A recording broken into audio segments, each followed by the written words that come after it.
शहरातील खळबळजनक हत्याकांडात बंटी उर्फ अस्लम जहागीरदार यांची भर दिवसा गोळ्या झाडून हत्या केल्यानंतर पोलिसांनी अल्पावधीतच वेगवान तपास करत कृष्णा अरुण शिनगारे वय 23 आणि रवींद्र गौतम निष्काळजे वय 20 या दोघांना ताब्यात घेतले आहे. या कारवाईनंतर शहरातील तणाव काहीसा कमी झाला असला तरी वातावरणात अजूनही भीतीचे सावट आहे. दिनांक 31 डिसेंबर रोजी दुपारी 2:30च्या सुमारास गर्दीच्या भागात दुचाकीवरून आलेल्या 2 तरुणांनी बंटी जहागीरदार यांच्यावर सलग गोळ्या झाडल्या. गंभीर जखमी अवस्थेत त्यांना तत्काळ कामगार हॉस्पिटल व नंतर अहिल्यानगर येथील रुग्णालयात हलवण्यात आले. मात्र उपचारापूर्वीच त्यांचा मृत्यू झाला. भर दिवसा झालेल्या घटनेमुळे शहरात एकच खळबळ उडाली. घटनेनंतर विविध गंभीर कलमांनुसार गुन्हा दाखल करण्यात आला असून विशेष पथकांनी सीसीटीव्ही फुटेज तपासून आरोपींची ओळख पटवली. रात्री उशिरापर्यंत सापळा रचत दोन्ही आरोपींना ताब्यात घेण्यात पोलिसांना यश आले आहे.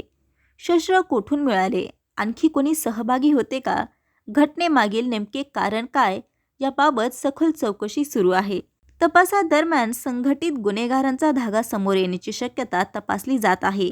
हत्येनंतर शहरात तणावाचे वातावरण निर्माण झाल्याने संवेदनशील भागांमध्ये मोठा पोलीस बंदोबस्त तैनात करण्यात आला. मौलाना चौक व वार्ड क्रमांक 2 परिसरात अधिक नियंत्रण ठेवण्यात आले.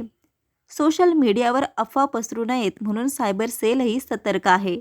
जहागीरदार यांच्यावर यापूर्वी अनेक गंभीर गुन्हे दाखल असल्याने गुन्हेगारी वर्तुळातही चर्चा रंगल्या आहेत. दरम्यान आज दुपारी बंटी जहागीरदार यांच्यावर अंत्यसंस्कार करण्यात आले असून अंत्यविधीवेळीही पोलिसांचा मोठा बंदोबस्त दिसून आला. कायदा व सुव्यवस्था अबाधित ठेवण्यासाठी प्रशासन सतर्क असून तपास पूर्ण झाल्यानंतर घटनेमागील संपूर्ण सत्य समोर येईल असा विश्वास पोलिसांनी व्यक्त केला आहे. याबद्दल अधिक माहिती विशेष पोलीस महानिरीक्षक दत्तात्रय कराळे यांनी दिली आहे. संवाद महाराष्ट्रासाठी रवी वाघडकर, कोपरगाव. काल दुपारी श्रीरामपूर शहरामध्ये 31/12/2025 रोजी बंटी जहागीरदार नावाच्या व्यक्तीची हत्या झाली. 2 हल्लेखोरांनी मोटरसायकलवर येऊन त्याच्यावर फायरिंग केली. त्यांना शिफ्ट केलं. दरम्यानच्या काळात त्यांचा मृत्यू झाला. यामध्ये जे 2 मुख्य आरोपी आहेत त्यांना अटक करण्यात आली आहे. त्यांना काल संध्याकाळीच रात्री उशिरा त्यांना ताब्यात घेतलेलं आहे. खात्री केली असं त्यांनीच गुन्हा केल्याचं त्यांनी कबुली केलं आहे. हत्यारे आपण त्यामध्ये रिकव्हर केलं आहे. त्यामध्ये आणखीन अन्य कोणी आहेत का याबाबत सुद्धा आमचा तपास चालू आहे. सध्या श्रीरामपूर शहरात शांतता आहे. तिथे SP, ॲडिशनल SP आणि आमचा बंदोबस्त आहे आणि आम्ही सगळं लक्ष ठेवून आहोत.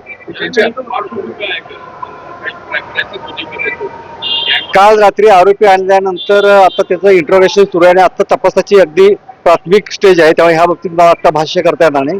परंतु आमचा तपास चालू आहे. तसं काय असेल दुसरी काय पार्श्वभूमी असेल तर त्याचा आम्ही तपास करू. त्याच्यावर काही गुन्हे दाखल आहेत. ज्याचा हत्या झाली त्याच्यावर काही गुन्हे दाखल आहेत.